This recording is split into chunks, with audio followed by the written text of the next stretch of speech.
Good afternoon, sir. Ay, good afternoon po, ma'am. Ay, kayo po yung asawa ng ma'am, yung client dito, ma'am. Oo. Ngayon ko lang po kasi kayo nakita, ma'am. Ano ka ba? Bagong asawa? Grabe naman yan si sir. Asan po si sir, ma'am? Wala kasi siya. Wala siya, ma'am. Ano po ginagawa niya? Busy, ganon? Oo, busy. Bali, ito po yung update sa pinapagawa niyong bahay, ma'am.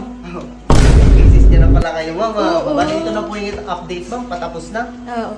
Ito kasi, yung firewall. Ano to? Ayoko ng ganyan kasi. Gusto ko yung may bintana. Ma'am, firewall po kasi nakasagad yung lote niyo sa ano. Gawin mong firewall na may bintana. Naku, ma'am, bawal po yun, ma'am. Hindi ba nasabi ni Mr. niya yan, ma'am? Sino ba yung kasama niya, ma'am? Nung pinagawa to, i-approve na nila to. Unang asawa. Ano ba yan? Ma'am, bawal po yun eh. Ako na yung masusunod. Ako na yung asawa ngayon eh. Kasi sir, magbalikan na lang sila nung una.